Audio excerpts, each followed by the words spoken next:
Good morning, afternoon, and evening, everyone. Welcome to the Gameweek 20, or should I say the Chris Wood pod of the FPL Wire. I'm your host, Zophar, and it's only fitting that I'm joined by a man who has had Wood for over a month now. He was talking of selling him, though, so I thought of asking him first up. Do you still have Wood this morning, Pras? I definitely do. Whenever you think about selling the guy, it keeps reappearing. What can I say? And for those of you who are done with the Wood jokes, this is the only section we'll have on Wood. But I'm a proud Wood owner. I didn't get his FPL points, but Nottingham Forest did enjoy his hauls. I mean, away to Newcastle. I was never going to start him, but it's good. It's good to have Chris Wood in the team.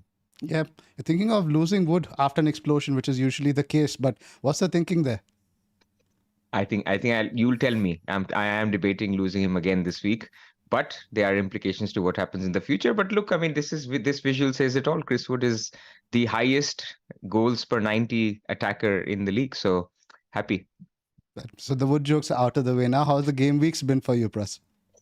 Game week was disappointing, man. I mean, I had 6 players yesterday to go, triple Arsenal, triple Spurs, both end up losing. Not many points from, I guess only Porro and Son, who everyone owns. So not ideal, but it's okay. I think around 250k rank around this time of the year is perfectly fine for any rank goals that you want to have. How was your week?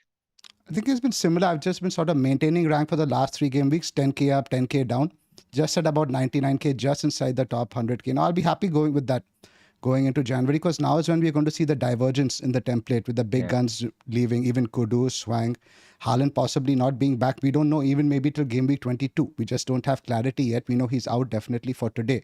So it's an interesting period we are heading into now. There's a lot to talk about today, because even the transfers, let's say you're not buying Haaland this week, but what do you do in terms of your macro transfers and strategy? You sort of have to take a decision this week. So we will talk about that. We also have a separate wildcard section. We both made drafts without looking at each other's. So it'll be fun to compare that. We'll do that right at the end. So let's get started. First up with our sponsor plug. Yep. All the stats that you'll see on the pod, as usual, are from Fantasy Football Scout. And Zoph and I actually this morning did an article for them as well. Me on Salah and Son replacements, and Zoph's usual excellent Q&A article. So do check that out. But that and a lot more on Fantasy Football Scout. I think January anyway is going to be a month where you will sort of have to reevaluate things. As Zoph said, Salah and Son are leaving. So who to get, and also future planning. All of that is on Fantasy Football Scout, and we regularly check that out. They do still have a 20% off for new members, and you can get to the link on the description below the video. We have also partnered with NordVPN.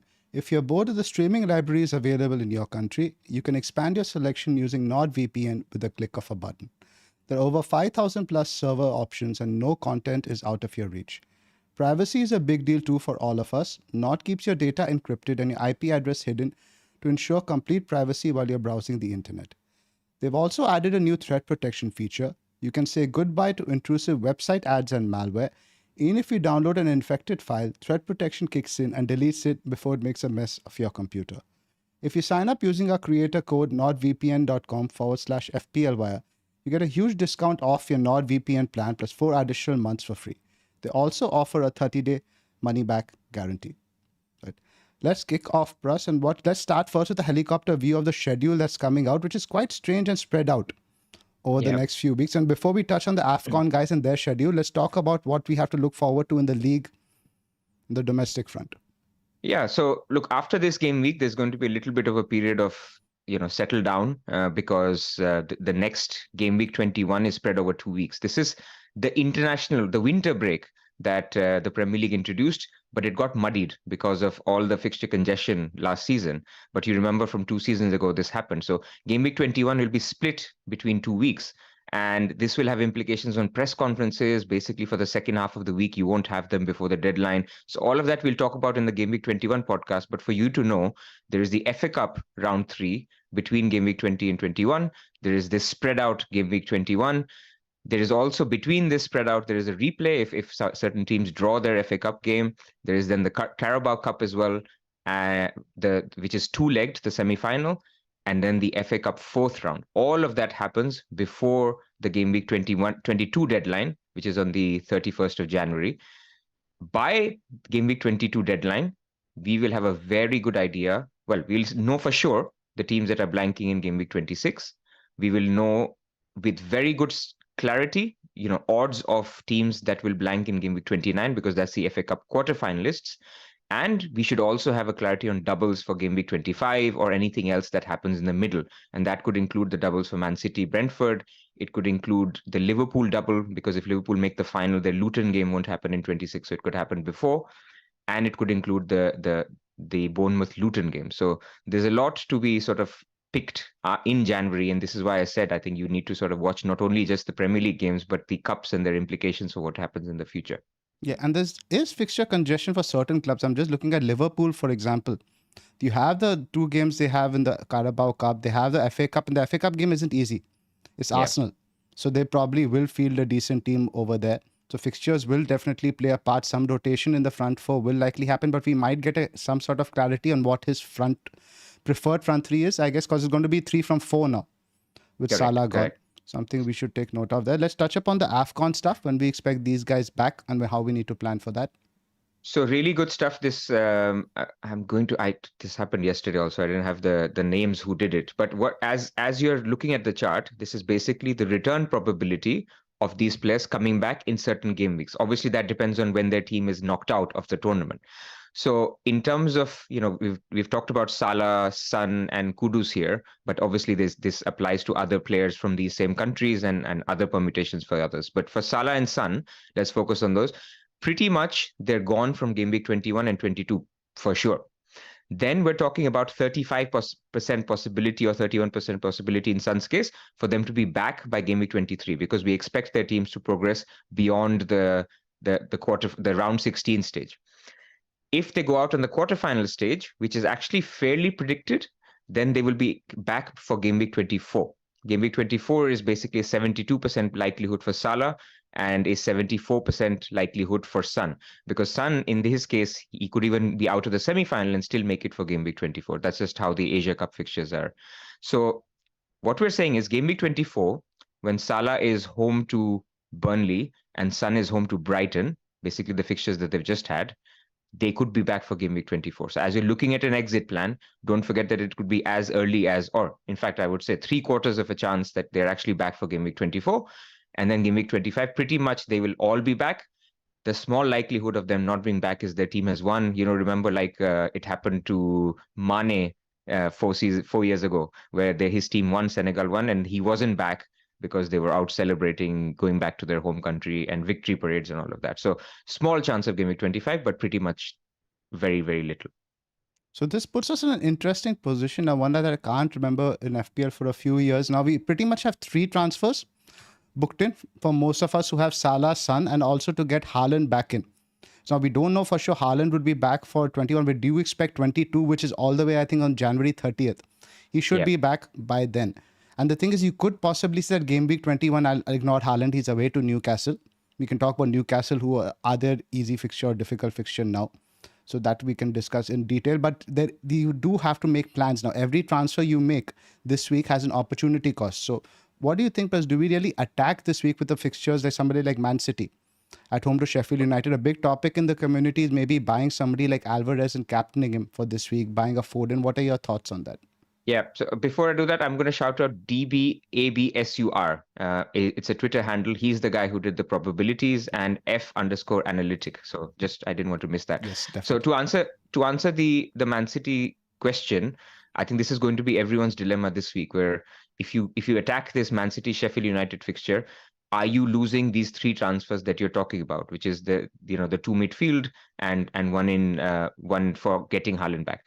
You could argue that you could still do this later. I mean, you don't have to make 2 transfers next week. You could just sell one of Son or Salah and then be okay, because a lot of teams will be running 8 attackers. Like, for example, if you and I did Archer or Wood to Alvarez, we have the money and we could run 8 attackers. We don't need to sell both Son and Salah. But eventually you will need a hit because you will need to get Haaland back. So I don't think there's an easy answer here. I think it's a case of, do you feel Alvarez is clearly the best option for him to make a hit worth it? Because I think if you're getting Alvarez this week on one free transfer, you're probably locking yourself into a hit either next week or the week after.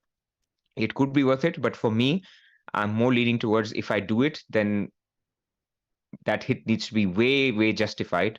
And for that, I need to really believe that Alvarez is a much better captain than a Salah or a Son, which I don't think is at the case at the moment. What also worries me about Alvarez is KDB is in the picture again, and Haaland. So game week 21, you might say Alvarez start, but 22, when everybody is fit, becomes a rotation risk. So I think the only way I would suggest you can buy Alvarez is, let's say he's going to be your make weight for Haaland in the future, rather than your He's going to Watkins be, or Solanke. So it's really probably. a two game week short term move. Then I can get behind that. And if you're really convinced that he's a better captaincy option than your Salah, Son, Watkins this week, which I'm not sure necessarily he is. Now, I do expect Man City to improve. You see all these comments from Pep post the Club World Cup, that his players are still hungry. They've got that feeling again of winning, etc. So you do expect them, and they have the fixtures for it also. But the goals are spread around. Right, you could get a 3-0 and you might see Alvarez getting just an assist. He could get 2-3 goals. The possibility of variance is there. Correct. But I mean, if you look at since Luton, he has an XG. Since Haaland's been out, Luton he had an XG of 0.77. Crystal Palace 0.23, not great. Everton 1.7. So you're saying, I mean, this guy, and this wasn't even close earlier. I mean, game week 15 it was 0, game week 13 it was 0.5, game week 12 it was 0.24. So just from data itself, there is a clear change in terms of how involved he is. There is a clear, we know he's on penalties. He already was taking corners and a lot of free kicks. There's so many routes. I mean, it's basically FPL gold. If he was nailed for a longer period, this is the kind of guy you want. This is the fixture you want. You can have counter arguments like, yes, goals are spread out. I agree with that. I think you can also argue that in large parts of the game last game, he was actually helping out a lot in midfield, something we haven't seen from Haaland. So it was almost like a change where they were going back to the old ways, how they used to play with Jesus, or times when Foden played false nine. So it was not an out-and-out striker, but he's going to get a lot of big chances. And, it's Sheffield United. It's an improved Sheffield United, but it's still, a bottom 3 team in the league. Yeah, and you see the projections are there. 3.35 for Man City over there, significantly higher. Then you have Liverpool 2.35, Villa 2.45, almost a goal. Clear daylight, which is significant. It is significant. So I think I envy people who have 2 free transfers, who have a striker slot to lose. Maybe people are looking to Darwin to Alvarez with 2 free transfers. I think it's doable, and then he's a captainable pick. But for one FT, and you and I will talk about our bus teams, it is a lot more complicated. And I think the sensible approach could possibly, because imagine if there's an injury this game week, right? Imagine if a popular pick, let's say Trent, let's say Porro, or a striker, Watkins or Solanke gets injured. Suddenly your team is on fire. And I said this in game week 3 and 4, and I went on a 4 game week red arrow after that. It's just not a move that you make knowing everything that you know is going to come up. And we haven't even yet discussed what happens. How do we get Salah and Son back? And we will talk about that as well. So it's a lot up in the air. And I think if you can carry 2 free transfers into game week 21, even game week 22, I would argue, if you can, then it's not a bad thing. Yeah, I completely agree with you. And we're very similar managers because we are long-term planners. We don't have late riser today. He might not agree with us because he will say there is a fixture to attack. But then again, I think you put it well in the last spot that Alvarez is more Jesus than Aguero. Yeah. He makes the team better, makes everyone around him better. Jesus also used to haul at City occasionally. Correct. So there is obviously the possibility there. But again, you don't really know. It's not as much of a sure thing. But I wouldn't necessarily put anyone going for him if you feel the upside is there. Because the captaincy, I don't think is very clear-cut this week. We'll talk about that a bit more. Yeah, I mean, let's talk Newcastle because that's something also you talked about. Because Newcastle are an important element here, both this week and next week. Because this week, Newcastle are away to Liverpool. And obviously, the other captaincy dilemma is obviously Salah. You could argue Son and Watkins are also captains, but we'll talk about captaincy in more detail. But it comes down to Newcastle being, are they a team to attack this week? Can you captain Liverpool against Newcastle? And then equally next week, City are away to Newcastle. And I would say if I had a choice of starting all my attackers, and let's say Salah and Son were still there, I don't think I would start Alvarez away to Newcastle out of all the other options that I have next week. So then it's a question of Alvarez is actually seriously just a 1 game week punt, which again, for a luxury you can do if he's the best captain. So thoughts on Newcastle away and at home? Let's just talk about Newcastle as a team now. What do we expect from them going forward? Do we expect them to revert to what they were now? The schedule's easing up, players are back. I do think so. I think what we have seen, and let's say I think game week 20 you have to include because again, shortened rest periods. After that, I do expect them to get better. They'll get some signings in January. So I still think Newcastle at home will be formidable. I wouldn't necessarily bench Alvarez because I still think that has like a 2-2, 3-3 sort of feel about it.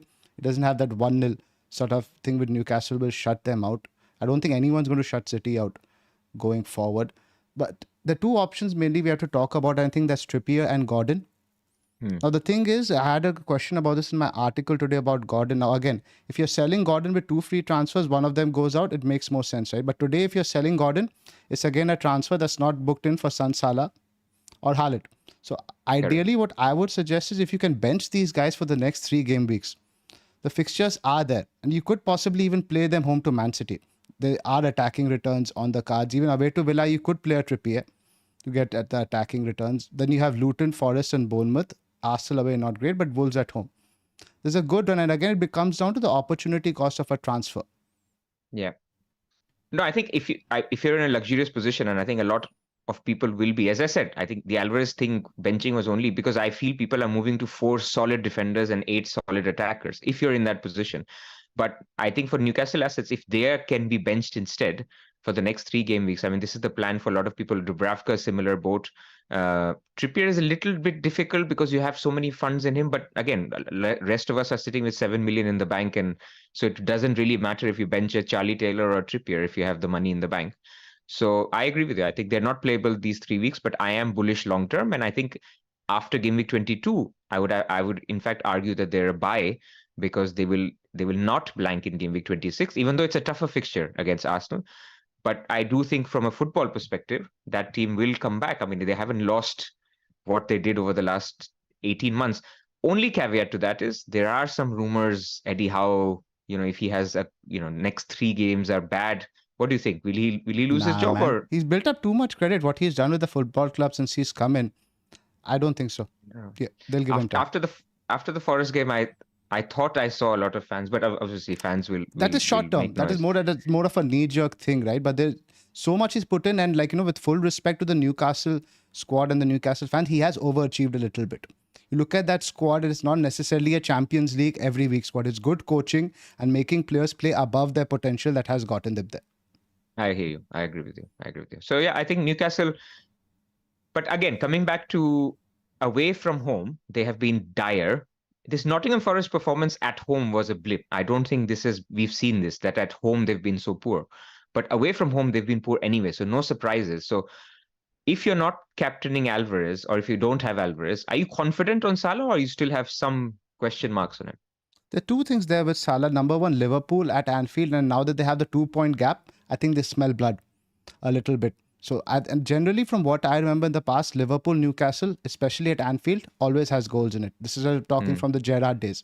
It's just one of those marquee fixtures in the Premier League. And Salah at home, you can back him pretty much even against your Man Cities, your Arsenals, anybody he can score. I do think they will try to go a little bit back to basics, full on double-decker, play on the counter a little bit, not be as aggressive as they have been in previous games. And they do have the defenders to do that. But one guy I do want to talk about is Dan Burn. I thought he was horrific against Forest. Very, very, very poor. They clearly targeted his side, and hats off to Nuno for identifying that. He played a very attacking lineup. Right when we saw it at St. James Park, I saw that and I thought they're going to get beaten 2-0, 3-0. But they targeted that side. So I don't know. Now you have Burn who's going to be up against Salah. That looks like a bad matchup on current form. But unless he plays Livramento there, I think Salah's going to have a field day. Yeah, so I think this morning, Eddie Howe mentioned he still has to see how Botman are doing, how Shearer is doing. So there could be a case of just saying Burn plays in the middle and Livramento starts. But to be honest with you, I think we were chatting on this yesterday in terms of long term. I don't think, even though Burn was really bad, my view is he's coming back from an injury. He's still a trusted guy. So let's say this game week, he starts Shearer, Botman and Livramento, and another week or so he does the same. It's just you can't still be confident that Livramento is going to take that place because 18 months he's trusted Burn, and it's not like he will lose out completely. Like, I mean, maybe Livramento becomes like starting 50% of the games and Burn doesn't start. It becomes like a Zinchenko Tomiyasu situation. It could happen, but I don't think you can trust either then in that scenario. I agree with you there. As a pick, as an FPL pick. There are a lot of intangibles with Burn. He's spoken about his leadership and his effect in the dressing room, etc. also, that we don't really see. Correct. So he's not going to be completely out of favor. But yeah, I think Trippier moving. Let's talk about Trent a little bit, because obviously, let's say if you have Trippier, it's very likely you don't own Trent unless you really spread the funds. Do you think you'd still? I think it's still a good time to move on to Trent now. Trent is, I think, I was, 2 weeks ago when we podded, I was a little bit skeptical on him because I was thinking more about getting Salah's son back. But I think the thinking is we will deal with it because there's so much going to happen in January. And this is me saying there is so many possibilities of what happens in January that for us to start thinking this is my route back to a son or Salah That's the just first doesn't time. make sense. Sorry to interrupt. That's the first time I heard you say we will deal with it. Normally, you have the flow chart I dealing know. with every eventualities up to X numbers. I mean, honestly, to be honest with you, it's Liverpool versus Arsenal. The FA Cup game there will determine everything in terms of how important Liverpool is to get quickly. If they win, they have a double in 25, very likely. So, not to get into long term, but I think there is no chance you can predict that Liverpool Arsenal FA Cup game. So, just leave it. Let's see, get the player who's going to score points in the next 5 weeks. And Trent just looks like on it, man. Between him and Porro, those guys are just shitting out bonus points every game. And attacking returns are there. A clean sheet, obviously, for Liverpool, who now have the most clean sheets in the league this season. It's just a no-brainer in terms of going there. But when transfers are precious, again, coming back to you need to deal with your midfield. Do you do that move or not? Which means you will take a hit eventually. I'm not that sure about. That's a fair point. Yeah, 'cause especially like you mentioned, the double is a possibility. But again, that's completely a shot in the dark. We don't know what's happening there. But let me just ask you right now, today, from what we have seen of Son, over the last few game weeks, I haven't found him as explosive. Post AFCON, I'm possibly willing to go without Son, but I want to keep Trent.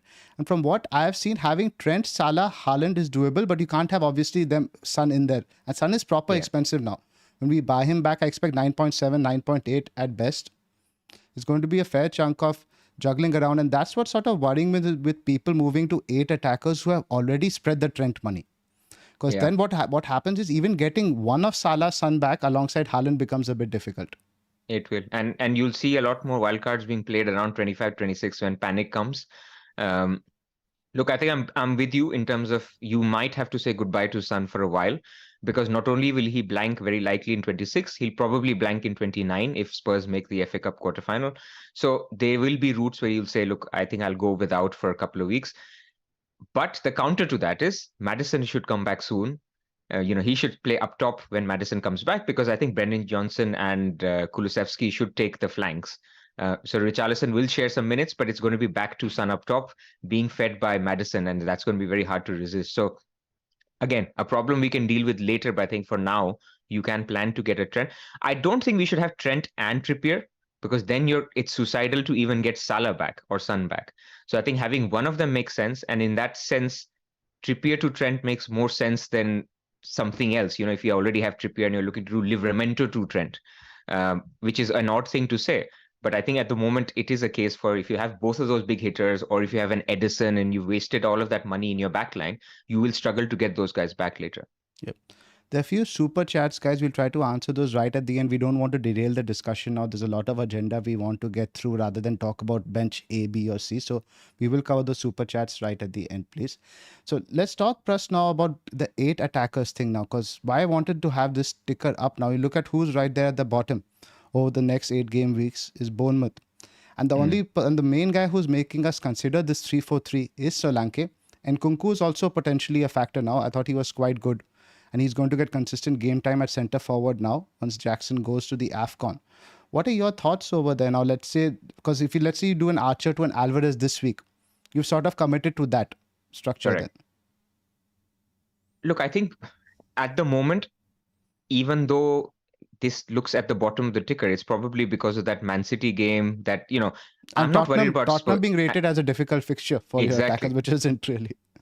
Exactly. So I'm not really sure that they are as bad, especially in the next 6, right? So I'm happy to have him for the next 6 until Gameweek 24.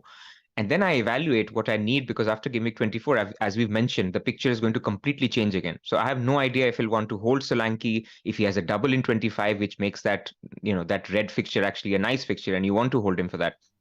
So I think for the next 5, he's an easy hold. So there was a part of me that thought, should I do Solanke to Alvarez and that would solve any benching headaches? No chance, man. I mean, Bournemouth are looking so good every single game. Their underlying data has completely changed and we need to sort of rethink what that team is, and they finally got a penalty as well. So let's say now game week 21, we get announced that Haaland is fit. What would be your entry plan for him? Would you be selling Solanke, or I think you have Wood, right? So like, what would Chris be making way? Yeah, it's definitely going to be Wood who loses, who I lose eventually, I tried. finally. I tried.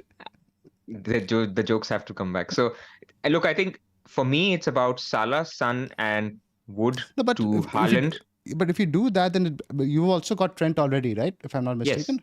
yes. So it becomes quite difficult then for you to get Salah, or let's say now Salah is back 23 or 24, full panic mode then. Watkins will probably need to go then. I mean, it's just it'll be completely driven by the doubles, because let's say Salah does have a double in 25, then he will be more urgent to When will get we know than that? we'll know by we should know by end of January. So game week 22 Okay. we should know. So hopefully we should know by then, because again, February's fixtures will come on a weekly basis. So that will make it more urgent. But I think people are also forgetting there's chips to play. Over the last 3-4 seasons, we've all ended up playing a chip between this 24, 25, 26, 27 period, whether that's a free hit I chip, think we whether wildcarded around this time last season, right? That's when we game week shipped out the 26, Liverpool, Manchester United, the 7-0 correct, happened. the famous, but it worked out really well. There were so many doubles that were rescheduled during that time. So I think that might happen again this year.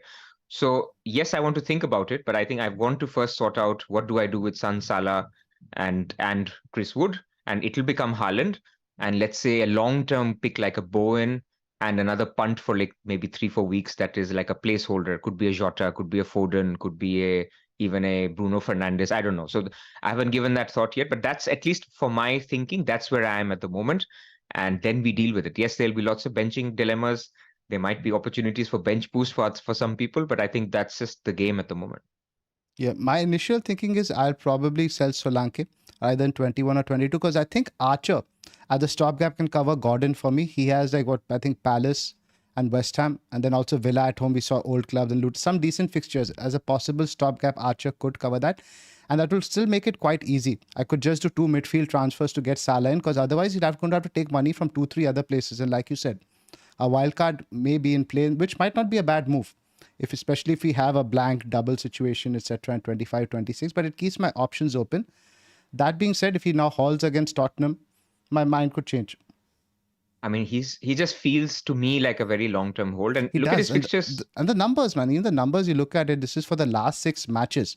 That's why you see Haaland over there, because I had to do this because Scout, we had one missing game week, right, for Bournemouth. Yeah. So he's right on the top over there for XGI, 4.99 last 6 matches. Bournemouth are also up there. They're third. The numbers are consistently good. And I also wanted to highlight now this, how bad Newcastle's defense has been. They're 19th for XG conceded non-pen, and Tottenham are 18th. So yeah, these are easy fixtures for I mean, I'm not thinking about Solanke sale at all. In fact, I could even be tempted to say that I'm going to go with a cheaper fifth midfielder. Let's say because Palmer's fixtures become bad after game week 24. Yeah. So you could even make a case to say, look, I'm for the fifth midfield slot, I'm going for go for a Garnacho or something, which is basically I'm not going to play him every week. He just covers me for some weeks, and then I'm going to almost move to a 4 midfielder, 3 striker setup, which also could work. I mean, LR's been running that since game week 10 with McAtee, and I think it's completely viable. Right. Again, so that's the thing. There's a flexibility going forward. Just keep it in mind. But worst case, like you said, I think Trent, you just get him in. Don't think about it too much. Figure it out, because he is looking right now like possibly the 3rd or 4th best asset in the game. Yeah, and we haven't really, I sometimes struggle with changing views drastically over 2 weeks, because I was obviously higher on Trippier earlier. But you look at his numbers over the last 4-5 weeks, just chance creation numbers. It's clearly something that has changed in the team where he's more responsible. Whether that's because McAllister was out, because their midfield has been struggling with injuries and he's had more responsibility. But then you also factor in the fact that Tsimikas is now gone for a while. So they'll play Joe Gomez almost like a center back. So he has a lot more license again to go. I mean, it's just one of those things where everything is working out for him. The chances created are giving him the bonus points. He will continue to be on set pieces, free kicks. I mean, he'll share with Szoboszlai, but it's just a very good pick. And when money is not a problem, you just go for the Rolls Royce or Lamborghini or Ferraris, whatever we were using as the analogy last time. Cool. Let's just go a bit fixture by fixture before we go to the wildcard discussions, because there are some benching dilemmas also I want to cover. Like for a lot of people are possibly in the position where they have to bench Palmer this week away to Luton. And let's say the question that was asked to me on Twitter is somebody like, say, Richarlison versus a Palmer this week. Where would you lean, Pras? I would struggle to bench Richarlison. I mean, he only got a 1-pointer yesterday, but those who watched the match saw that he was inches away from 2 goals, basically, when he's basically made the run a little bit like a Darwin Núñez, where he was not thinking about, how can I make time this run perfectly. He could have scored in a Spurs side playing up top, even for 65 minutes. Look, I wouldn't say he is a buy because there's other options like Bowen, Foden, who could maybe put their hand up now. But I would definitely not bench him in a home game where his X minutes could be higher anyway because Kulusevski is out, so Lo Celso cannot last all 90 minutes. So you could make a case that Richarlison maybe plays more than what he normally does, injury permitting. So I think he's fine. I think Palmer should, again, he missed out midweek, so he should have a good minutes expectation.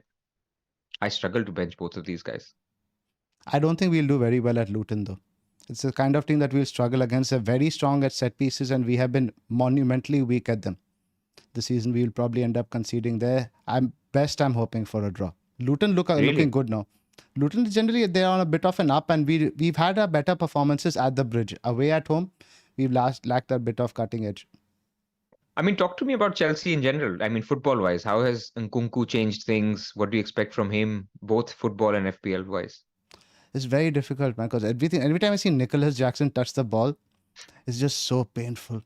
So painful. It's not just the finishing, the touches and the build-up. He did have a few good moments when he put Nkunku through and stuff, but once we get Nkunku in the middle, Palmer on the right, Sterling on the left, I think we will get a lot better. And Gusto was very impressive. I think Gusto is somebody I do want to shout out as your fifth defender, even your fourth defender. He got forward a lot. He's been given a license. He'll be getting much more consistent minutes, I think. I really like him as a pick. And as a pick, we were talking strikers. Nkunku as your, would that be as your... I mean, there's a lot happening now with Watkins, Solanke, Nkunku, Haaland, Alvarez, Chris Wood. I mean, João Pedro. There's lots of options. So would he be an FPL pick for you? I think not this week, because again, the schedule for Chelsea is quite brutal. And we'll talk about the schedule. I have that image up also. The turnaround wise, it's I think 67 hours for Chelsea. So I think performances, selection, etc. will play a part because he started the last game and it's a very short turnaround. He might be on the bench for this one because fitness is more of a priority for him than getting him out the pitch and getting results. So I don't think this week is a great week to buy him. Possibly after. Let's say you see Alvarez minutes doubts going forward. You have some good fixtures there you can jump on. And I think he will get service in terms of XG numbers. Our XG numbers have been good all season. A good finisher. I think he will be a good FPL option going forward. He might even take penalties of Palmer because the one he took in the cup was very good. It was really good. It was really well. Although Palmer's was good as well. That's what I know, but just like there might be something over there happening eventually. But I do think it's the Palmer's to lose for now. I mean, there's going to be a gift penalty. We've had so many this year where Palmer's just going to say, Nkunku, you're back. Why don't you take a penalty? I can see it happening. But I think this match, like, you're right. It could be a minutes issue as well for Nkunku. He's just only coming back now. But it's a tough game. It's a tough physical game to go to, a cramped pitch. Yeah, and we were talking about this, right? I mean, there is no hall game you can pick these days. There is no matchup. Man City, Sheffield United comes close.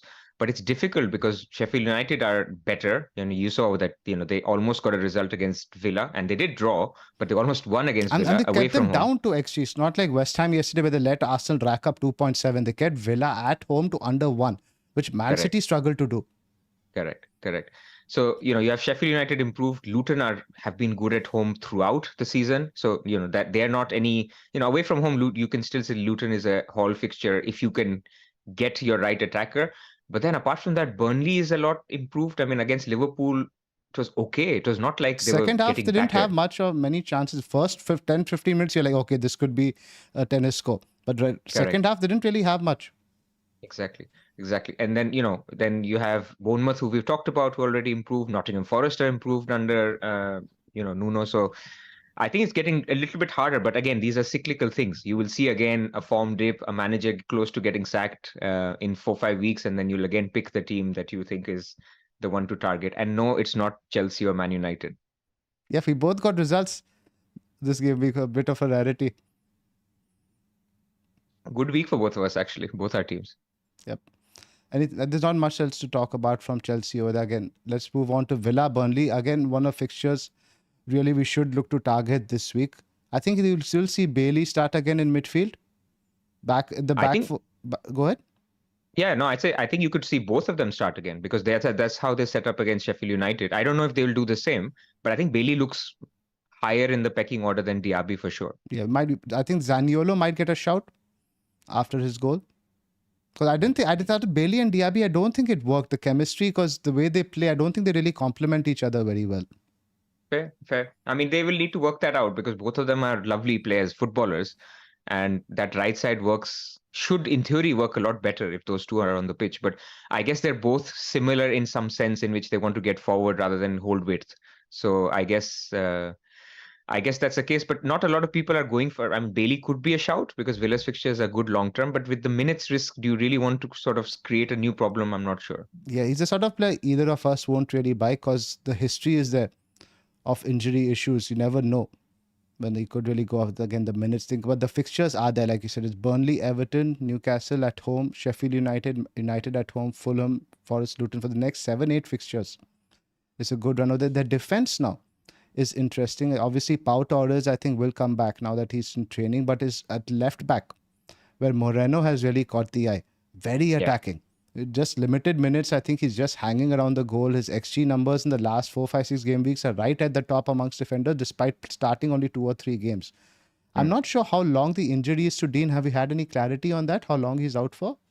It's a hamstring. And we don't know. It could be 2 weeks, it could be 4 weeks. But look, I think our perception of injuries is the opposite of what it was in December, where if somebody had a limp, they're out for 3 game weeks. Now, if somebody's out for a month, they're only out for actually 1 game week or maybe 1 or 2 game weeks. So this is my problem with Moreno. Well, I think he's clearly the best pick if Dean doesn't exist. But Dean exists and Dean has been playing very well.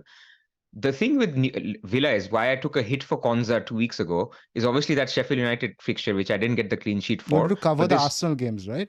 They cover the Arsenal games. Gameweek 26, which is going to be the blank, they play Nottingham Forest at home, again a prime fixture, and then they play Sheffield United again when Arsenal play Liverpool. So they have a very nice cover for your Liverpool defender. But if you go for a Moreno, you're not sure if he'll be ready to play in Gameweek 23 and 26, where you actually need him. And Moreno is actually playable every week compared to a Konza or a Pau who you can sort of hide on your bench. Moreno would be sort of a playable defender every single week. So it's a tricky one. I could go for him, and maybe people on Wildcard have the luxury to do that. But I just think as a transfer in, it's a little difficult. Yeah, more of a wildcard pick, but definitely a player that has caught the eye. If you like your upside defenders, he's right up there. And I think he could potentially be first choice over Dean. He would be. I think eventually he would be. But do you want to take that headache over? Yeah, because Europe is coming eventually. Correct. And he takes it seriously, like we saw. Especially in these rounds. Staying on Villa, a couple of other things. So 2 dilemmas for people. So number 1, play Villa defender over Arsenal defender this week. What do you think? Yes, I think so. Because Fulham at home, numbers are much better. Is Jimenez back? Yes, he should be back. Yeah, so Jimenez is back. That completely transforms our Fulham play. They become a much better team. And I think also the Arsenal guys you likely have are who? Your Saliba and Gabriel. Your Villa, you might have your Cash. I think even Pau has the upside. We underrated a little bit. He has that threat from set pieces. I asked FPL Villain about the team selection for Villa. He's 50-50 on whether Cash starts. He was of the opinion that Carlos had a poor game in general. And I thought Konsa also at right back was a bit too defensive. Doesn't offer as much going forward, and against a team like Burnley, you do need that cutting edge from out wide. I don't necessarily want to play so defensive. So as a Cash owner, I'm optimistic cautiously that he does get back into the team. But whoever you have from Villa, I think you play this week. Burnley at home is still a good fixture, and they've just lost. The fact that they've lost, you look at my bus team and tell me if I should play Konza. We'll come to that. But yours is the bench boost thing we have to talk about. Yeah, that. exactly. But we'll talk about it. So that's one dilemma. Second one, Martinez as a goalkeeper. Some people are shopping for a goalkeeper, LR included. What do you think about him as an option? One of the main things I look at a goalkeeper is that will I potentially want 3 assets from the same team in the future? And this happened a couple of years ago when I remember I had Steer, not me, Bakar had Steer and Martinez in goal. Something like it became very difficult then to get Watkins and other attacker and things like that. So my problem with Martinez is, let's say Watkins is pretty much a mainstay in our team. Let's say something like Dean gets injured long term, you will probably have Moreno in there. Bailey, Diaby, somebody catches form. there are potentially 3 picks from there who are better than Martinez. Agreed.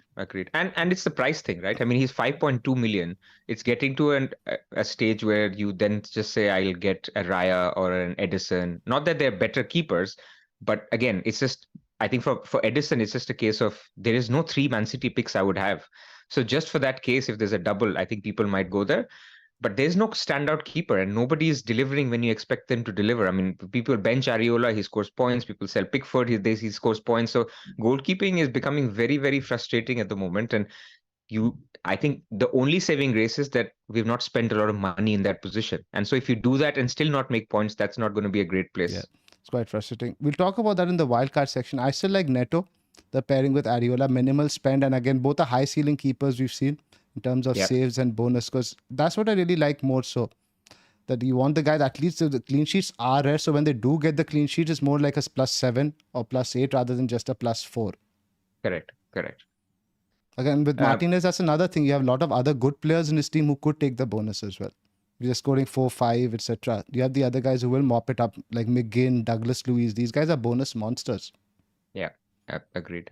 And what do you think of Douglas Luiz? I mean, when I talked about the 5th midfielder, there's a case to say you're going to go super cheap in that 5th midfield slot. Similar to the Villa thing that I talked about, that they rotate well with Arsenal. I mean, you're not going to bench Saka for Douglas Luiz, but still, for the blank game week 26, he could be a nice 5th midfielder that you don't play any other week. Would you think about something like that? So Douglas Luiz is a player I've had a problem with all season. I've always preferred Diaby and Bailey, but he's been trickling along. And he has been getting points from open play as well. It's not just purely set pieces and penalties anymore. But numbers are terrible. I mean, he has got some, but his numbers generally are terrible. I think him and Palmer are similar-ish price. I would still go for Palmer. Yeah, fair. And you could even look at Gibbs White now. Even at Nuno's thing, the fixtures aren't great, but as it feels more talismanic for a team that we will see a new manager bounce. And that's something I do want to talk about, right? New manager bounces. You see that Sheffield United, we've been burnt by Watkins. We're seeing this thing with Nuno now. Something we have to keep in mind. But a lot of times I feel that, this guy is not going to make a difference, not a good appointment. But manager bounces happen. We need to keep this in mind. Even Steven Gerrard got a manager bounce, man. I mean, if he can, and even Lampard got one. Ole Gunnar Solskjaer, although Ole is a good manager, I should not disrespect him. But I think it exists. But the problem is you don't know when it stops. It will be there. You don't know if Nottingham Forest, suddenly drop off, and that 2-game week they had a honeymoon period and now it drops off, or it continues for 7-8 game weeks. So it's the predictability of it. But clearly, there's a case for players putting their hand up and saying, I'm going to run 20% faster because I want to impress this new manager. So you can scientifically, maybe you can't quantify it, but it's happening in terms of players resetting their confidence levels, trying to do more than what they were doing when they had given up or down tools under the old manager. So it exists for sure. And it's so quick, because my whole thinking was that Nuno has just been appointed in 2-3 days. What's he going to change? But the team looks completely different from how they played under Cooper. Yeah, and 5 at the back for Forest is doable. I mean, they've got the wing backs to do it. They've got, fast-paced wingers if you wanted to play sort of 3 or, 5-2-3 kind of setup. So it can work at Forest. They've got talented players. They've made several new signings. So I think Nuno's a decent manager. A lot of people weren't too high on him. But, he at Wolves in the Championship, first year back in the Premier League, he did a great job. So I think, optimistic on Forest. Yeah, but the fixtures, again, I think won't really warrant investments. It's Manchester United, Brentford, Arsenal, Bournemouth, Newcastle. Decent teams. And we'll talk about Brentford a little bit. I think they're on a downward trajectory. They're probably the next team let's touch upon now. It's Palace, Brentford. Olise was quite impressive. Midweek, I think he's looking a lot better. But again, you won't really go towards Palace. There's a lot of uncertainty there now also with the manager situation. They're linked with Cooper. So again, if they get a manager bounce, maybe then you consider. But even their fixtures, I'm just having a look here. Brentford, Arsenal, Sheffield United, Brighton, Chelsea. Not great. Probably not a team you'll not look at right now. So the only way I was looking at Olise is basically what you do is you almost do a long-term hokey-cokey with Palmer. So you get Olise for a Son or Salah. And then after game week 24, you hold on to Olise because his fixtures are great after 24-25. And you lose Palmer instead. So that is a route where you can go and you can get an Olise. If I knew 100% which of Olise and Eze, because it's messed up. Now, before we thought Eze is on penalties, but he was on the pitch when Olise took the last penalty. these things make a difference. I mean, people say we talk about penalties so much. You look at how many penalties are given, that it matters which pick you pick out in the team, who is the penalty taker. So if I knew for sure, I would definitely say it could be a viable strategy. Again, saving funds, right? I mean, obviously Bowen is a better pick. Obviously Odegaard is a better pick, but maybe you don't want to shop and spend all your money.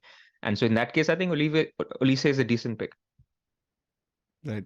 Moving on to the next one, Man City, Sheffield United. Bit to unpack over here. I was just having a look just at City's numbers in general. Kyle Walker started 18 games, only 53 points, literally on nobody's radar. Do you think this is one Yeah. for wildcarders to consider at all? Now keeping the fixtures in mind. Could do. I mean, shout out to Luke. I mean, he's had Walker for like 12 game weeks, silently, not getting any points, but still silently knowing that Walker is nailed. So that's a sign that, he's known for a while that Walker should play.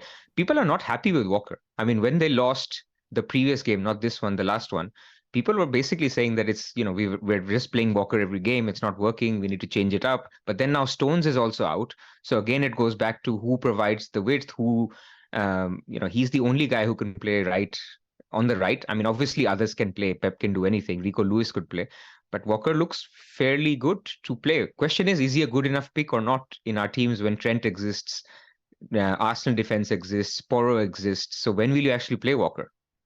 Yep. No attacking upside to speak of. So again, one you probably skip. So goalkeepers, Edison, a factor at all? For me, Edison comes into the thinking late in the season when City have accumulated all these doubles. You get 3 doubles out of him. Because ultimately, for all the disappointment we have from Dubravka and Areola, they keep getting save points every single game week. So you get the 3 point, 4 point, 3 point, 4 point, and then a 10-pointer like Areola delivered last week. So you hope that this almost matches Edison's 2-2-6, 2-6.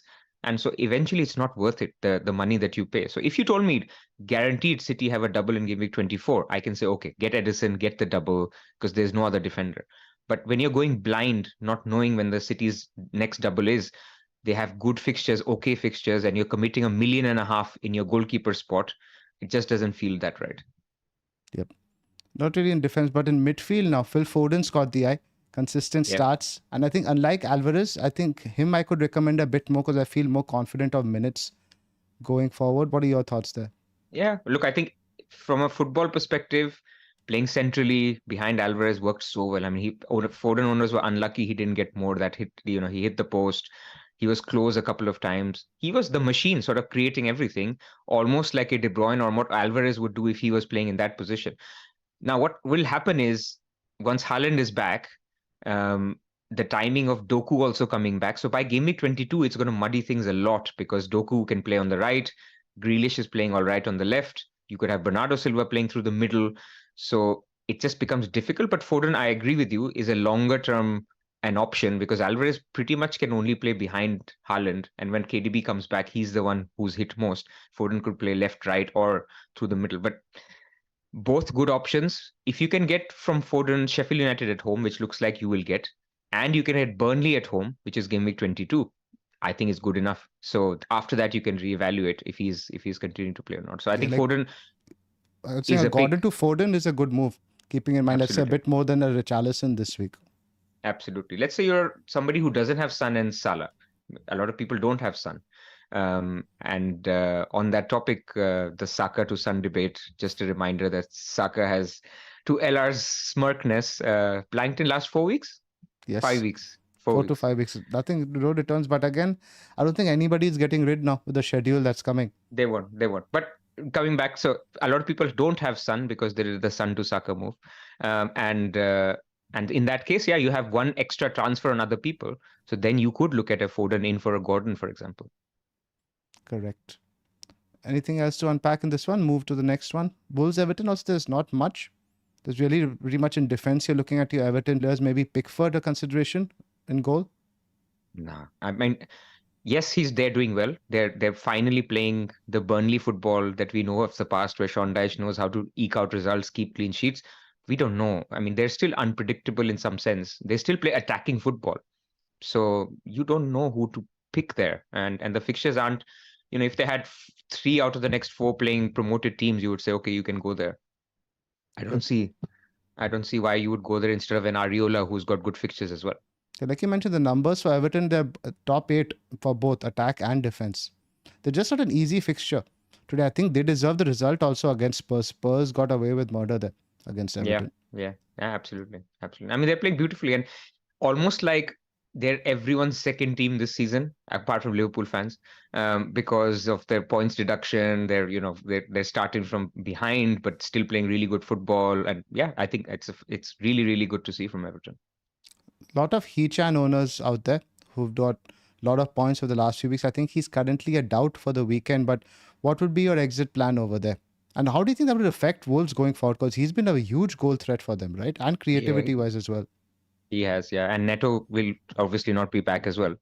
I think, look, Wolves have been a little bit unpredictable this season. There's certain matches where you expect them to win, and they do not much. Sarabia has been very good as a creator, set pieces, but I think with Cunha, Sarabia, they will miss a third good outlet for goals. I'm not sure how they will do, and I think for Huang guys, it's a good reminder. You can remind people next time when content creators tell you he's on 4 yellow cards and off to Asia Cup that you can still go there. And if you did, then congratulations. I mean, that brace was great. And yeah, I think he's a sell. So you have to get, it's not a slot that you can just hide, even though it's not a lot of budget, but it's a midfield slot. It's a precious midfield slot that you can just you don't, I don't think you can just leave him in there. Yep. And that goes back to the macro point of the other two guys as well. Sana Salah, I think they were up top. I could still find a way to hide them, even if the money thing was a factor. But there's so many good options in midfield that the opportunity cost is simply points that you're Correct, giving up. correct. But I did not So expect them to score 4 at Brentford, man. Very rarely you see Brentford ship 4 goals at home. I mean, Brentford in general are, and we didn't talk about them in terms of Crystal Palace, but they've completely fallen off as an FPL team or as a football team, in fact, because before it's almost like, Mbumo has been such a big loss and Tony has been a big loss as well. But Mbumo was covering Tony well in the sense of a goal outlet.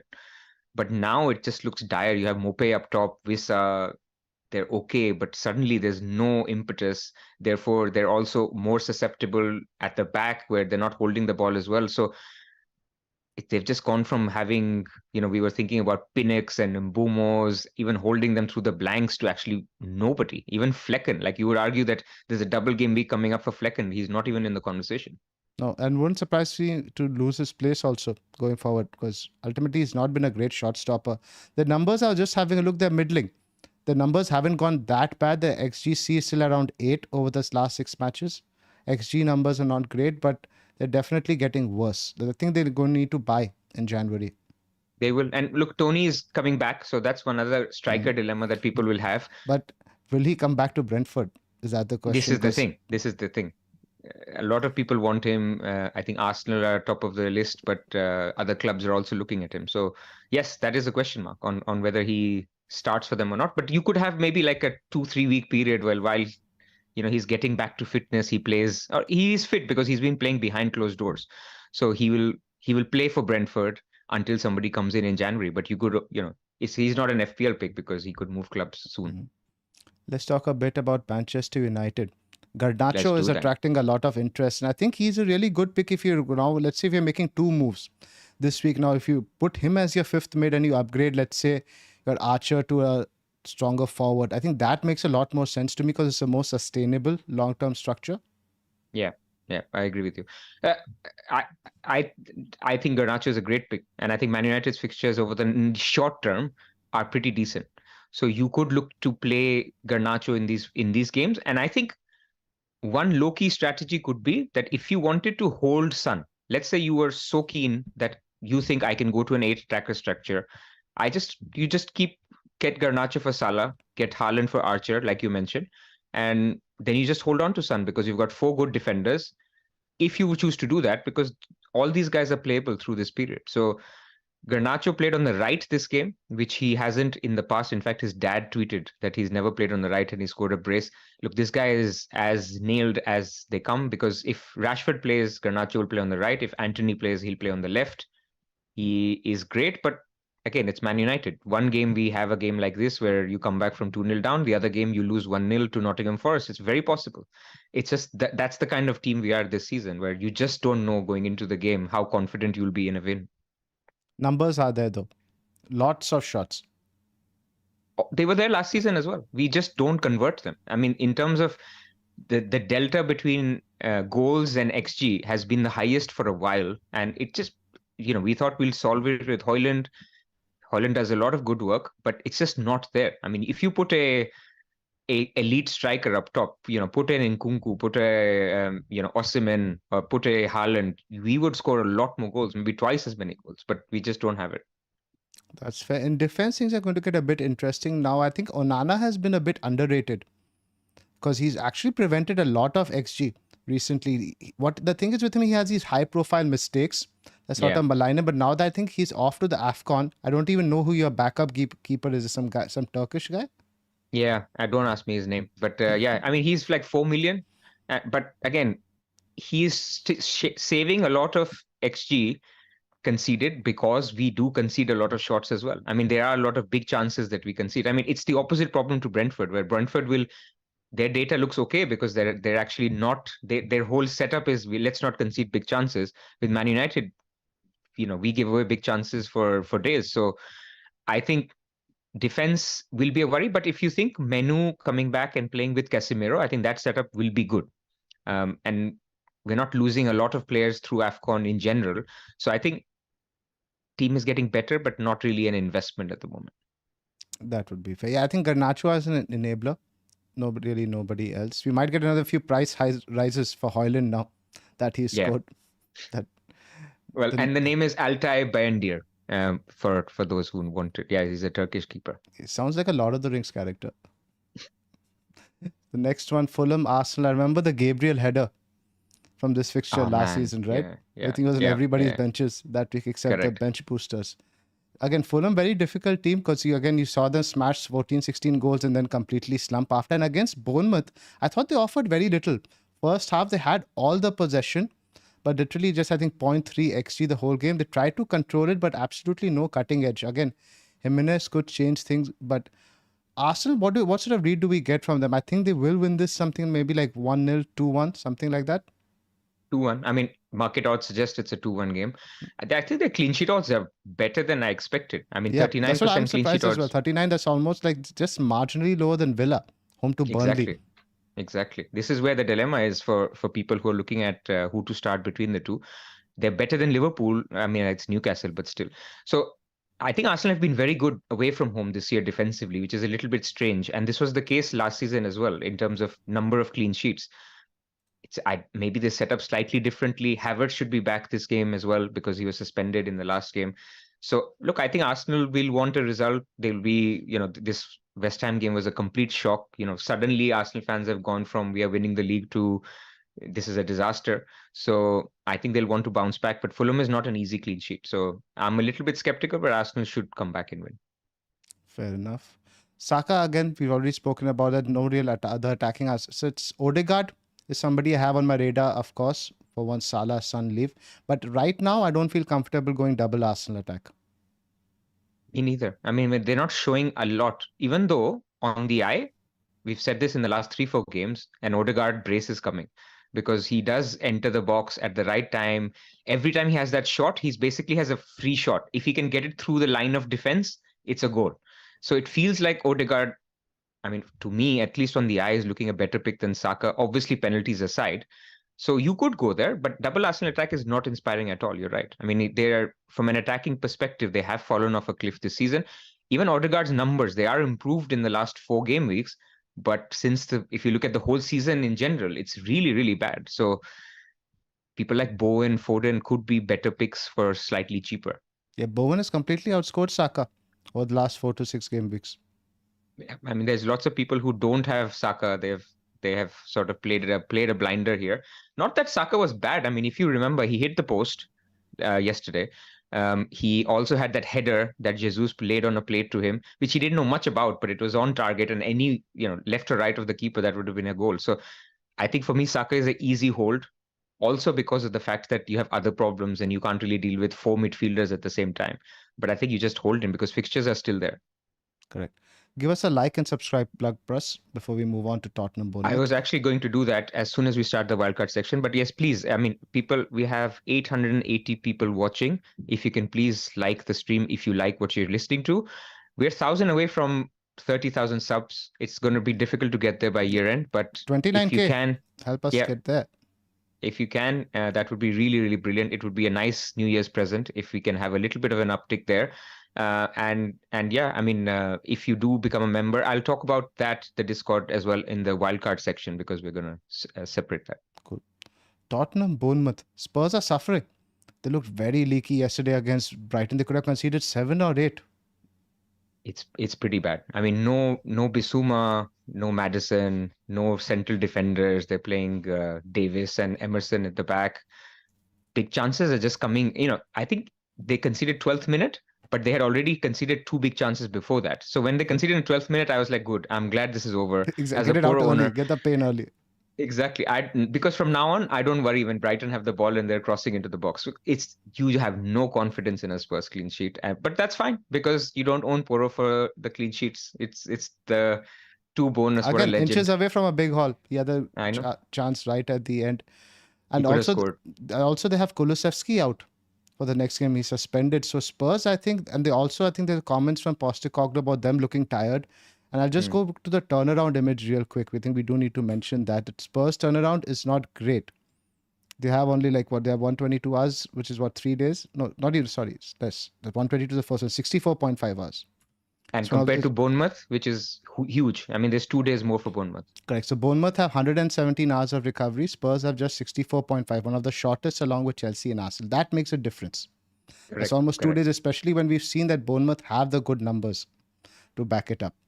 Another reason not to bench Solanke. I mean, a lot of people are thinking about getting Alvarez as the 8th attacker and benching Solanke or Palmer or, I don't think Solanke is benchable. I agree with you there. But in general, I expect this to be high scoring game. Son's stock has gone down a little bit since he's moved. Only a little. A lot of wildcarders will debate, shall I just not get Son this week? And when we come to the wildcard section, we'll talk about it. But the guy is always still involved, and he's just, what is the difference is if he's not playing up top, he doesn't get those 1 or 2 big chances, which he's usually really good at putting away. If those runs were being made by him instead of Richarlison, maybe he's coming away with a goal and an assist from yesterday, and we're saying he's still amazing. When he's playing off the left, he's still involved, he's cutting in more. He's just not the same if he's playing up top. So slight drop in his stock, but again, Spurs, I don't worry about Spurs attackers that much because they have a couple of goals in any game, no matter who it is. So this could be a 2-3 game. This could be a 4-1 game. Who knows? I mean, with Spurs, you just never know. There will be goals. So you just have hold and hope. Retained Poro on wildcard? It's tricky because there's now Moreno. And by the way, the update on Dean is he said 20 to 25 days for Dean. So that's 2 game weeks. 2 game weeks, correct. So Moreno becomes a little bit of a trickier option. I like Estupinian, man. I mean, we'll come to my draft, but he's back. And I have to mention that you mentioned Estupinian before he scored. You said I shared this draft before that. Before yesterday, exactly. Because I was like, look, if you're on wildcard, you have to find 2 or 3 picks that nobody can even think of going there because it's such a super luxury move. Like we had Palmer on wildcard 10, or you had Diaby and Watkins and others before anybody did.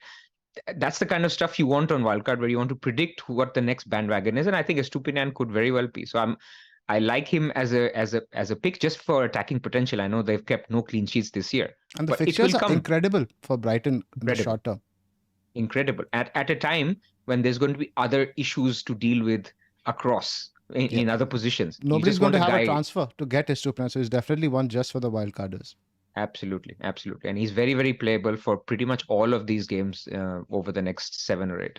For the audio guides, it's West Ham, Wolves, Luton, and Palace for the next 4. And then even after Spurs, right? Then you have Tottenham, Sheffield United, Everton at home, Fulham. So yes, run of 8. But then Europe becomes a factor, right? That's why I don't want to read too much into them. Because afterwards, again, when Estupinian's going to play. I mean, injury permitting, if he's fit and fine, they have no other left back. They've been really, really missing him. And last season, if you remember, he was actually the only guy who kept playing through the midweek and the weekend game. So if he's fit, obviously, that's the caveat. We can move on from Tottenham, Bournemouth then. I think Brendan Johnson, etc. We've covered. There's not much. Let Liverpool, West Newcastle. Jota is somebody I have on my radar. I don't think there's much to talk about. The other guys, Trent, we've covered. Salah captaincy also we've discussed. Jota, if he gets a start against Newcastle, straight in for me, 21. He's, basically the thing they will miss the most when Salah is gone is that out and out guy who can smell goals, basically. And Darwin, you would like to think he is one, he gets the chances, but he's not the out and out goal scorer. Maybe that changes, but I think Jota is one. And one of the things actually that Klopp said after the game, last game, is that Jota has been missing as well, but we do rely on him. He's a guy who scores goals. He's getting his confidence back, all of the good stuff. So I do think, how do you think they will set up? I mean, who'll play on the right? Elliot or Jota or someone? I think Jota, not more on the right. I think Jota is more of the center forward. I think he offers that. I would like to see. I think Diaz has been quite poor.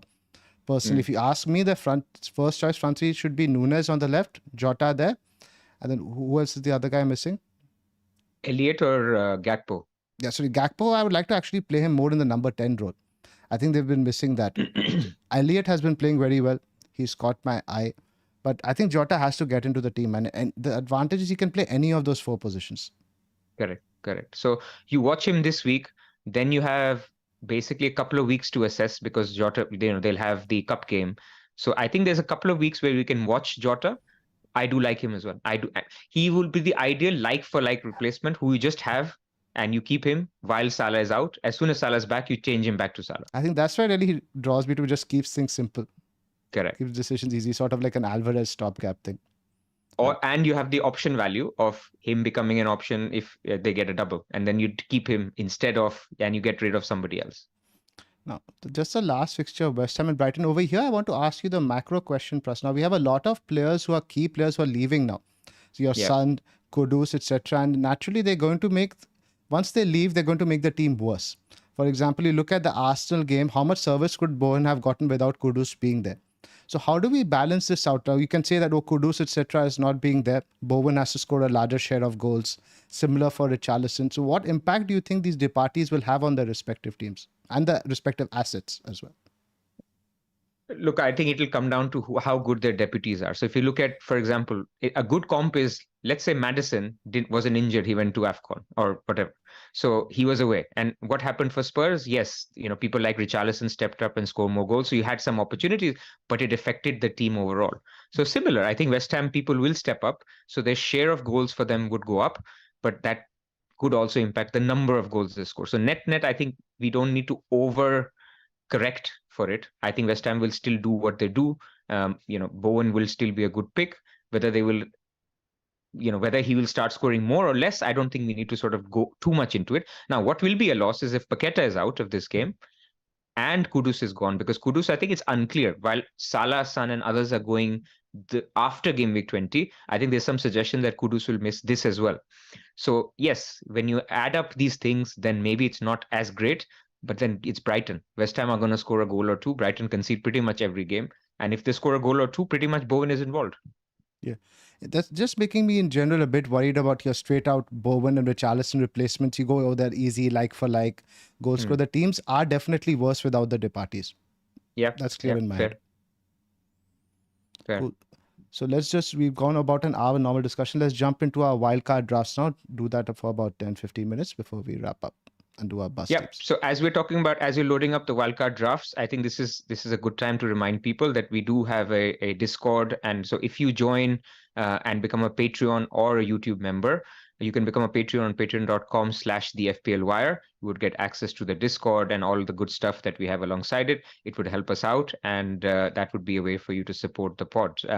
We also have our monthly competition. So whoever wins our Discord league basically gets a yearly subscription to Fantasy Football Scouts members area, as well as an FPL merch trophy, or a mug. And then obviously we have yearly winners as well. So it would be nice if you consider joining us. We should also give a shout out to Comeback Kids, who's top of our FPL Wire League and currently overall number 8 in the world. Correct.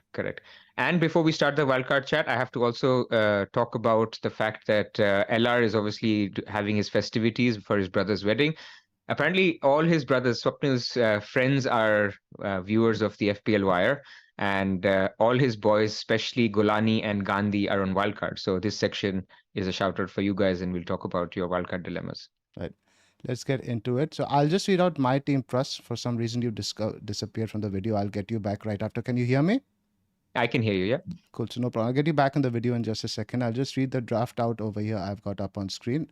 It's Neto and Areola in goal. The idea is to keep the spend minimal. Neto has a double at some point in the future. The fixtures dovetail, not too bad because you have this tough period for Bournemouth, which comes which Areola can cover. In defense, I've gone with 3 of the upside, let's say 4 upside guys: Moreno, Trent, Gusto, Estupinan. Kept Gabriel as your steady guy. In midfield, Saka, Salah, Richarlison, Bowen, with Palmer as a 5th mid to keep the spend sort of reasonable. Alvarez, Watkins, and Solanke with 2.4 in the bank. So, Pras, could you just read out yours while I fix your video? Yeah, so I've got Raya and Neto. And the idea with Raya and Neto is they rotate really well. I think it's more budget than I would ideally spend on keepers. But I just think that it solves by getting a second Arsenal defender, a keeper instead of a defender, it solves the whole idea of who do you play in your defense. So I went for Raya and Neto. Neto because a double game week is coming, and Raya because Arsenal defense has been very good. Then I've lost this. Sorry, video. I'm just getting you back. It's fine. I'll read it anyway. So then I've got Estupinan, Gabriel, Konza, Trent. Problematic. So I'm just going to skip your video if you don't mind. Yeah, that's fine. That's fine. So I've got Gabriel, Estupinan, Konza, Trent, Van Heck. Now there's double Brighton defense here, which seems laughable, but you could get any cheapo defender, right? I mean, Van Heck is just there because he's been playing recently. But I liked Estupinan. That could be Walker. That could be Porro, whatever you want. And I liked a Villa defender for all the reasons I mentioned. So that's the thinking around the defense. I think midfield and attack picks itself because you have Watkins, Solanke, and Alvarez. And midfield at the moment, the main dilemma that wildcarders will have is basically should you have Son and Salah.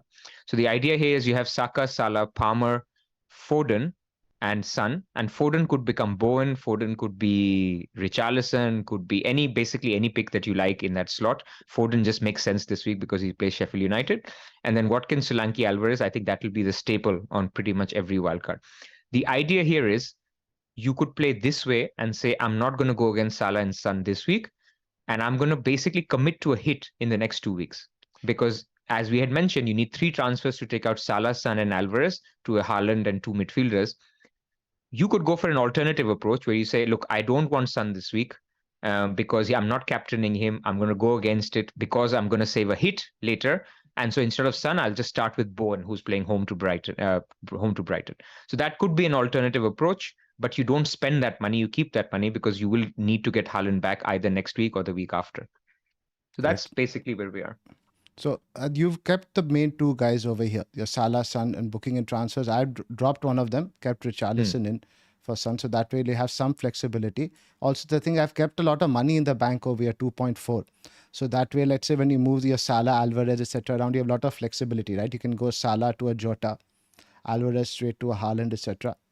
Something like that. But from what I can tell, goalkeepers is where we are a bit different. You've gone for Raya over Neto. I personally don't like that much spend on my goalkeepers. And I think Areola is just a good steady Eddie also. It's cheap enough. I think I want to have at least one cheapo in there. Yeah, fair. I mean, it's a case of you're basically getting one bread and butter keeper in Raya and one doubling keeper in Neto. Yeah, but yeah, I hear you. Neto to Areola in that case. But in general, man, Arsenal defense, not that convinced yet. I'm not sure I really want to double, and I want to keep that Odegaard option open. Or even the Havertz option, man. I still have some hope for Havertz. You never know. I just feel with Arsenal, their underlying data is the best so far this season, and fixtures are there.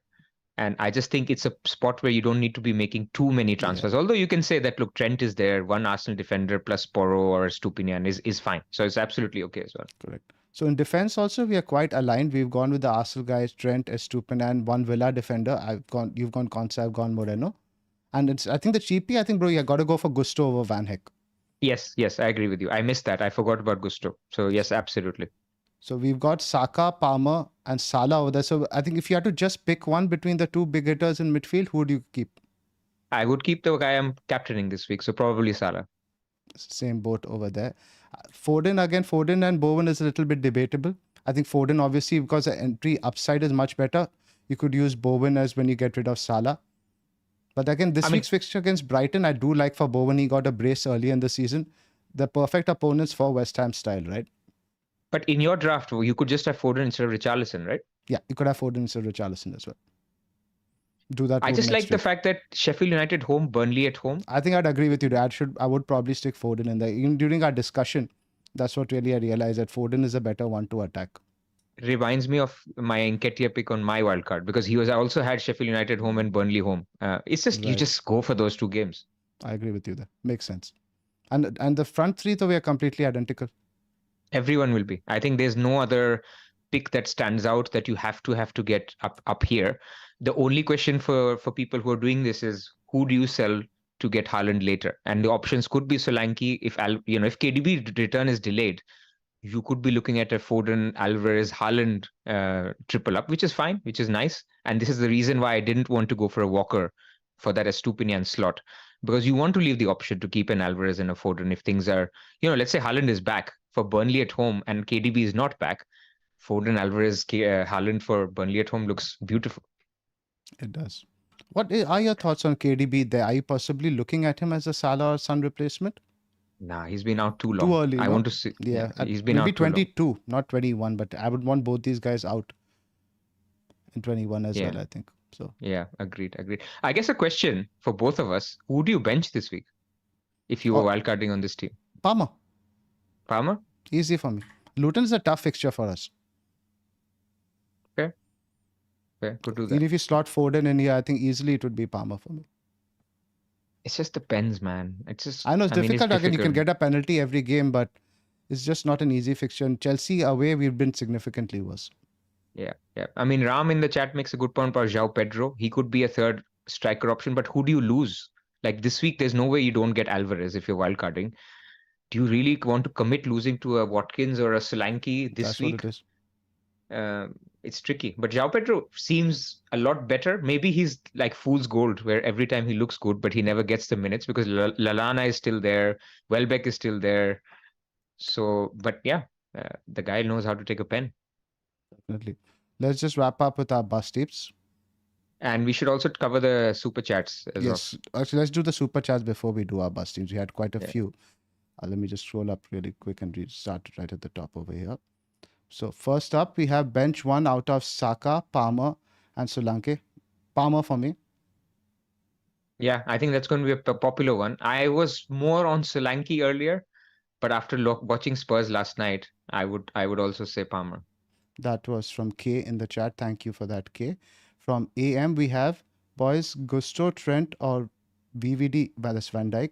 I have funds. Trent. If you have to make a transfer, get the Rolls Royce.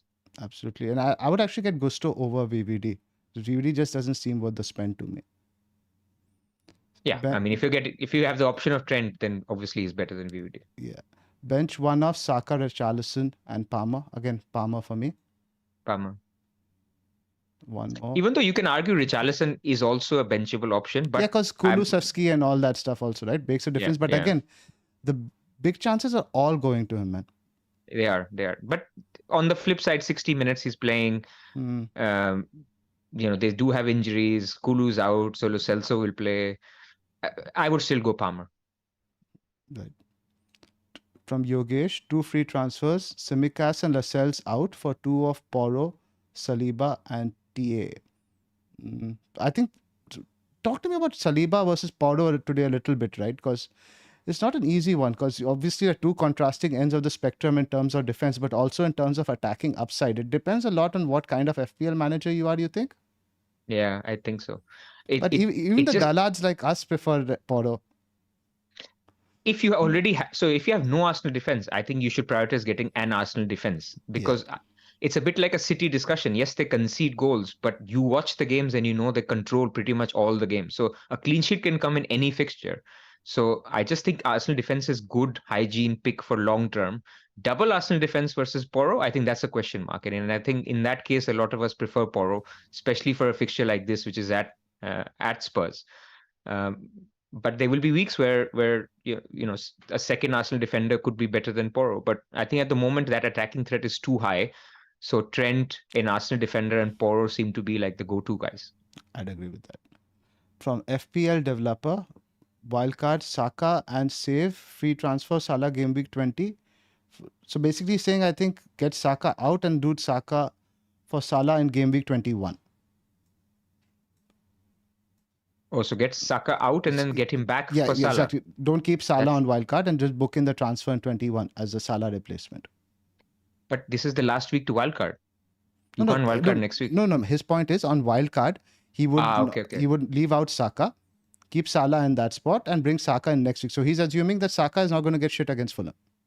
I mean, no. Saka is fine against Fulham. Why would you not do that? I mean, even if you look at underlying data, right? I mean, let's say you're frustrated with Saka as a pick.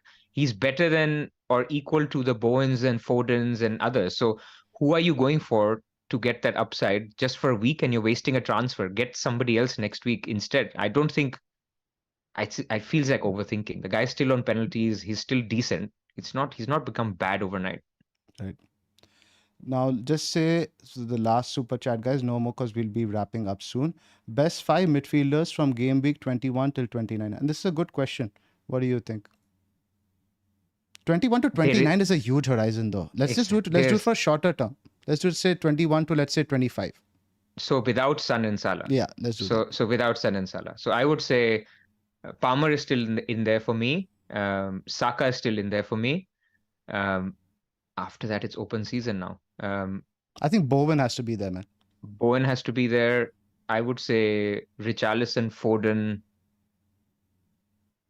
These are the 5 that stand out. But it's a case of saying you could go for a cheaper guy like a Garnacho or a Douglas Luiz or somebody, or and then get 3 good strikers and you play those instead. So it's very difficult to say. And like we said at the beginning of the stream, where by game week 22, if you ask us this question in the pre-game week 22 pod, we'll have a much better clarity on that because we will know how the doubles and blanks are landing. So then you can say with much more conviction. For example, if Spurs are still in the FA Cup, they win their 4th round and their 5th round draw is very easy, then you can say confidently that Spurs are blanking in game week 26 and in game week 29. Then I'm not interested in a Son back or Richarlison as much. So it's a little bit of a tricky one. But for me, these are the 5-6 guys. Who are your 5? I think pretty much just like 5-6 guys, who you mentioned. You toss in your Richarlison in there as well. Potentially. Odegaard in there. There's not that big a pool. But again, these guys are again for just 3-4 weeks. I guess a shout out for Pascal Gross because of Brighton's fixtures. Because they have no other mids. Sorry? They have no other mids. They have no other mids. Exactly. So they can't, he played number 10 yesterday, but he could play on the left or the right forward as well because Adingra and Mitoma are out. So you could have Gross as an option as well, as an upside option. I'm just going back quickly to our wildcard, and those are the same guys we've picked as well over here. Correct. Cool. Let's just do the bus team. This is LR's first up. Dubravka, Porro, Gabriel, Trent in defense, Son, Weiss, Salah caps, Saka, Richarlison, Solanke, Watkins and Darwin with Livramento, McAtee and Taylor. The maverick that he is with 2 free transfers, he's actually planning a goalkeeper move. And he's been thinking about who to get. And I even heard Edison is one of the options. So imagine LR making an upside move for Edison. Times have changed, man. LR 2.0 is very, very tough. Look, I mean, we talked about keepers already, right? So nothing more to add for him. It could be Martinez, it could be a Neto, it could be a Pickford, it could be an Edison. It's just a difficult week. And I think my view for him was forget about goalkeeper transfers. As long as Dubravka is playable, just deal elsewhere and do Darwin to Alvarez or something. But he wants to keep Darwin this week. So I guess that's either that or he could do Livramento to Augusto or something like that. I think I like that more as a good long-term housekeeping transfer. He wants to give Darwin a run out. He likes these high-ceiling, frustrating forwards, as I like to call them, but he has a temperament for them. But it also does make sense with the goalkeeper transfer because I do think Newcastle will sign another goalkeeper in January, and he doesn't have the luxury of Areola. He has only Strakosha on the bench, so it may be a transfer he will do a bit later on. I've suggested Neto to him. Keep the spend minimal, potential double, etc., etc. Who else was on the radar for him? The goalkeeper spot was Neto and one more spot. I think Pickford. He was talking about Pickford, yeah. Nothing is that inspiring. Yeah. It's just difficult to call keepers this year. So I, unless you're losing a spot, like in Dubravka's case, if you do know that he's losing a spot, then I guess it makes sense. But otherwise, yeah, you just stick with who you have. Right. Next one over there. This is now your team, Pras, and we'll talk about your potential bench boost, please. Yeah, let's talk about it. So I'm starting Areola for a better fixture, even though I'm not positive because the guy hauled when we benched him. So now is the time he doesn't. So Gabriel, Porro, Trent, I think we all have the same backline. But I have a decision between Konza and Gabriel that we talked about. So I'm still 50-50 on that, on who's to start there. Palmer, Saka, Son, Salah, captain Richarlison, Solanke, and Watkins. So on the bench, I've got Dubravka, Liverpool away. Not great, but he's a keeper and who will play. Konza, home to Burnley, good fixture. Saliba, away to Fulham. And then Chris Wood, home to Man United. Now, I could easily roll this team and say we're fine, good to go. I don't need to do anything and then just debate between Konza and Gabriel. The question is, if I did Chris Wood to Alvarez, then all my 15 players are playing. Pretty much, even though it's a midweek, I don't see any one of these guys missing out. Obviously, famous last words. So I was debating if I should just do Wood to Alvarez captain. He would obviously start. So it would be Solanke or Palmer on the bench. So question is, Dubravka, Konza, Arsenal defender, and Solanke or Palmer, bench boost. Is it bench boostable or not? So my views are primarily, obviously the Alvarez one, you're adding an option over there. Let's say once you put Alvarez in the 11, let's say you're putting Palmer on the bench. So hypothetically, it is Dubravka, Konsa, Saliba, and a bench of Palmer. Now, my problem here is, let's say if you had a Moreno over here or a Zinchenko over a Saliba, these are high ceiling guys. Yeah. Their centre back guys obviously could get a goal, but the probability of that feels a bit low. We're talking 6 points. So Dubravka also, we're not expecting, again, 3 to 4, even if he keeps a load of saves. Palmer, again, we just talked about how we are potentially benching Palmer. Not ideal, but he is potentially one you would bench off an attack. So it feels a bit low ceiling to me, Pras. And obviously, it all comes down to how high you value Alvarez captaincy. Because again, you're pretty much giving up 4 points to the field. Correct. Right? Yeah, because I will then need a hit later. You're right. So this is why I'm 80-90% towards not doing it. But then it just I think it's a clear not do it for me. The other thing is there will be other opportunities. While there's no Salah or Son, we will all be rocking up with 8 attackers, 4 good midfielders, 4 good defenders, and in my case, 5 good defenders for a while. So there could be other opportunities later as well. Let's say Gameweek 25 becomes a double. You could see scenarios where people would say, look, let's just get bench boost out of the way. I don't have Salah and Son and Haaland as a problem at the moment. So there are scenarios where you can use this and your team will look good pretty much every week now for the next 4-5 weeks, including the bench. So there will be other opportunities. So But then there's also the other side of it. You look at it when you wildcard out, you can have a thin bench, etc., etc. Correct.